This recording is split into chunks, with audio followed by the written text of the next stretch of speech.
एक घंटे बाद लखनगंज पुलिस स्टेशन चेहरे पर झुंझलाहट लिए पांडे अस्पताल के धुंधले सीसीटीवी फुटेज को देख रहे थे। किसी भी कैमरे में छत का हिस्सा कवर नहीं हो रहा था, जो कि असल अपराध स्थल था। उन्होंने अपनी मुट्ठी मेज पर दे मारी, जिसकी गूंज छोटे से केबिन में सुनाई दी।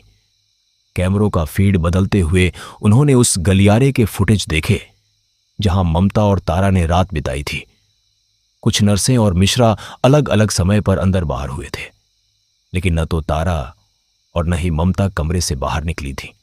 इसका मतलब था कि वे पूरी रात अस्पताल की सीमाओं के भीतर कमरे में सो रही थी। पांडे ने संदिग्धों की सूची से ममता का नाम हटा दिया। पांडे ने सभी वीडियो देख लिए। उन्होंने मॉनिटर बंद किया और धीरे से अपनी आंखों की मालिश की।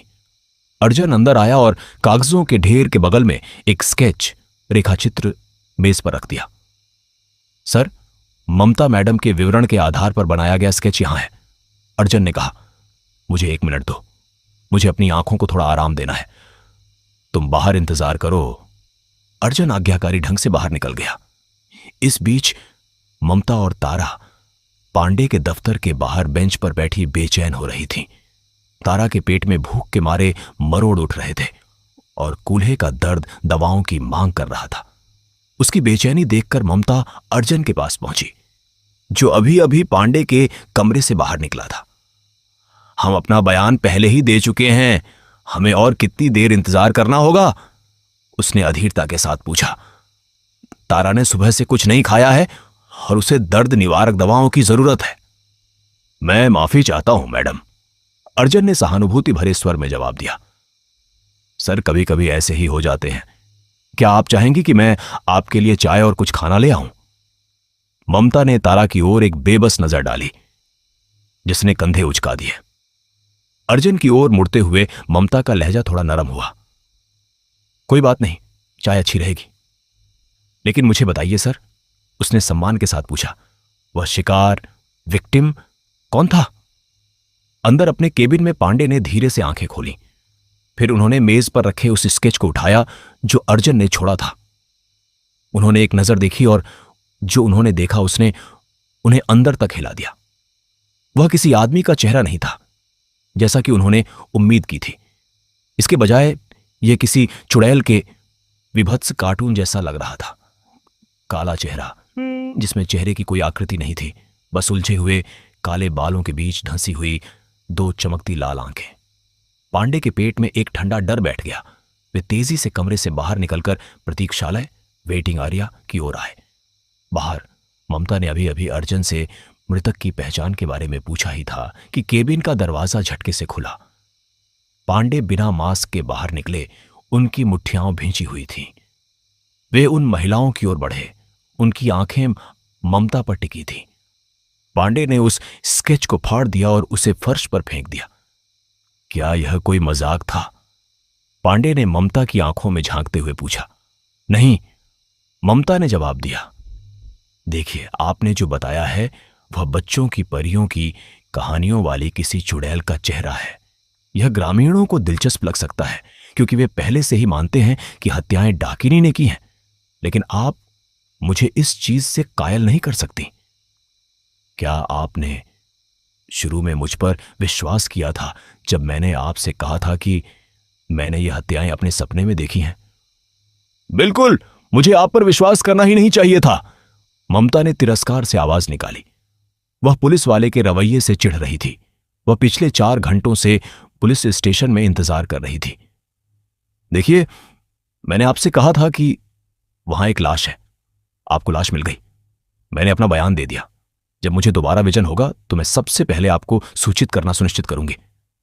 वाह, जिस सटीकता के साथ आपने मुझे बताया, उससे मुझे लगता है कि इन हत्याओं में आपका कुछ हाथ है। माफ कीजिएगा, क्या आप ये कह रहे हैं कि मैं एक संदिग्ध हूं? जब तक उंगलियों के निशानों, फिंगरप्रिंट के नतीजे नहीं आ जाते, तब तक हर कोई संदिग्ध है। मैं जाना चाहती हूं। यहां आना और आपसे मदद मांगना एक गलती थी। मैं आपको जाने दे रहा हूं क्योंकि कल रात आप अपने कमरे से बाहर नहीं निकली थी, वरना आप मेरे लॉकअप में मच्छरों के साथ रात बिता रही होती। मुझे खुशी है कि आपने मुझ पर खिड़की से कूदने का शक नहीं किया, उसने व्यंग्य से कहा। पांडे की आंखें सिकुड़ गईं। उनके दिमाग में एक पल के लिए यह संभावना आई, लेकिन उन्होंने इसे खारिज कर दिया क्योंकि तीसरी मंजिल से कूदकर सीधा चलना मुमकिन नहीं था। इंस्पेक्टर परशुधर पांडे, ममता ने उनके सीने पर लगे बैज को पढ़ा। उसकी आवाज प्रतीक्षालय में गूंज उठी। आप चाहें या न चाहें, मैं सच का पता लगाकर रहूंगी, क्योंकि एक असली पत्रकार को यही करना चाहिए, उसने घोषणा की। उसके शब्दों में एक उग्र दृढ़ संकल्प था। दूसरे अधिकारी जो अपने काम में व्यस्त थे, इस अचानक हुए हंगामे से चौंककर ऊपर देखने लगे। पांडे उन्हें जाते हुए देखते रहे। उनके भीतर झुंझलाहट और जिज्ञासा का मिश्रण था। उन्हें यह एहसास हो रहा था कि ममता की कहानी में कुछ ऐसा है जो वह बता नहीं रही है। उन्होंने हताशा में एक गहरी सांस ली और अपने केबिन की ओर मुड़े, जहां अर्जुन खड़ा था। क्या देख रहे हो? पांडे ने अपने पुराने लहजे में पूछा। अर्जुन ने हिचकिचाते हुए कहा, सर, आप बिना मास्क के अपने केबिन से बाहर आ गए थे। पांडे ने अपना चेहरा चेक किया। ओह, उन्होंने तुरंत अपनी जेब चेक की। उन्होंने मास्क निकाला और चेहरे पर लगा लिया। सर, फॉरेंसिक लैब से फोन आया था, वे आज रात नतीजे भेज देंगे। बहुत अच्छे। सर, उस स्केच का क्या करना है? क्या मैं उसे कस्बे में लगवा दूं? अर्जुन ने पूछा। जब तुम्हारी अम्मा गर्भवती थीं, तो क्या उन्होंने गधे का दूध पिया था? मुझे नहीं पता सर। अर्जुन लाल, बुद्धू, लोग सोचेंगे कि पुलिस विभाग गांजा पीकर काम कर रहा है। हम फिंगरप्रिंट नतीजों का इंतजार करेंगे। अब अस्पताल जाओ और देखो कि फॉरेंसिक टीम वहां पहुंची या नहीं। जी सर, मैं 15 मिनट में आता हूं। इससे पहले कि मैं भूल जाऊं, मुझे कुछ होमवर्क करना है। जाओ। पांडे ने अर्जुन को विदा किया और अपने केबिन में दाखिल हुए। इंस्पेक्टर ने अपना मास्क नीचे किया और अपने डेस्कटॉप का मॉनिटर चालू किया। उन्होंने कीबोर्ड अपनी ओर खींचा, गूगल खोला और सर्च बार में टाइप किया, ममता मैथ्यूज। नतीजों में उस अनुभवी अंतर्राष्ट्रीय पत्रकार की उसकी जिंदगी के बेहतर दौर की तस्वीरें दिखाई दीं। पहले पन्ने पर थंबनेल के रूप में उसकी किताब के अंश पोस्ट किए गए थे। पांडे ने उसकी किताब के लिंक पर क्लिक किया, जिसका शीर्षक था beneath the mask of normalcy, सामान्यता के मुखौटे के नीचे। यह महामारी के दौरान प्रवासी मजदूरों के साथ उसके अनुभव का विस्तृत विवरण था। वह उसकी लिखी आखिरी किताब थी और एक नामी अंतर्राष्ट्रीय प्रकाशक ने इसे छापा था। महामारी की मानवीय कीमत के सटीक चित्रण के लिए उसकी प्रशंसा की गई थी। पांडे वापस खोज परिणामों पर आए और इस अंतर्राष्ट्रीय पुरस्कार विजेता पत्रकार के विकिपीडिया पेज को पढ़ा। उनका एक हिस्सा प्रभावित था, तो दूसरा हिस्सा ईर्ष्या से भरा था। वे फिर से परिणामों पर आए, नीचे स्क्रॉल किया और उन्हें एक हेडलाइन मिली, एक दुखद गर्भपात के बाद प्रसिद्ध पत्रकार मानसिक रूप से टूट गईं। पांडे ने लेख पर क्लिक किया और उसे पढ़ने लगे। बीरपुर वापस जाते समय कार में तनाव साफ महसूस किया जा रहा था। ममता और तारा ने आखिरी शिकार के बारे में अपनी दबी जुबान में चर्चा जारी रखी। तारा ने अपनी भौहें सिकोड़ते हुए पूछा, तो उस शिकार का नाम चंद्र था? हां, ममता ने कहा। अहमद, जो अब तक एकाग्र होकर खामोशी से गाड़ी चला रहा था, उसने रियरव्यू मिरर, पीछे देखने वाले आईने से उनकी ओर देखा और कहा, माफ कीजिएगा मैडम, बीच में टोक रहा हूं। क्या मैंने सही सुना कि चंद्र का कत्ल हो गया है? ममता आगे की ओर झुकी। हां, सही सुना। अहमद, क्या तुम उसे जानते थे? ड्राइवर के चेहरे पर हैरानी की एक झलक दिखी। ज्यादा तो नहीं मैडम, लेकिन उस दिन मेरी उससे थोड़ी मुलाकात हुई थी, जब आप लखनागंज में इंद्र साहब से मिलने गई थी। इंद्र के घर पर? तारा ने उत्सुकता के साथ पूछा। अहमद ने सिर हिलाया। वह वहां के ड्राइवरों में से एक था। अगर कहूं तो काफी रफ किस्म का आदमी था। हम ड्राइवरों का आपस में जुड़ने का अपना तरीका होता है। जब मैं बाहर इंतजार कर रहा था, तब हमारी थोड़ी बात हुई थी। चंदर और दिलावर जमींदार के निजी अंगरक्षकों की तरह ज्यादा है।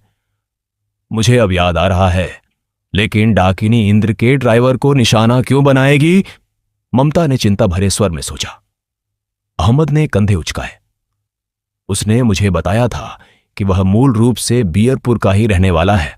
हालांकि वह पिछले 30 सालों से इंदर साहब के साथ रह रहा था और वहीं काम कर रहा था। देखने में तो ठीक ठाक ही था, बस पान बहुत चबाता था, थोड़ा रोड साइड रोमियो जैसा था। खिड़की से बाहर देखते हुए तारा की आंखें फैल गईं। इसका मतलब तीनों शिकार बीरपुर के ही रहने वाले थे। वह बुदबुदाई जब उसकी नजर के सामने से कल्लू की दुकान गुजरी। ऐसा लगता है कि कातिल यहां के मूल निवासियों, कुक्कुट पुरुषों को निशाना बना रहा है, ममता ने अंदाजा लगाया। तभी उसकी नजर गांव की चौकी के बाहर खड़ी रोल्स रॉयस पर पड़ी। अहमद, कृपया मुझे यहीं उतार दो। क्या हुआ? तारा ने पूछा। वह इंदर वृषभ की गाड़ी है, वह यहां आया है, मैं जाकर देखती हूं। वह तारा की ओर मुड़ी और बोली, तारा, कुछ विवरण ऐसे हैं जिन्हें मुझे पूरा करना है, उन चीजों के बारे में जो मैंने कल मुखिया से सीखी थी।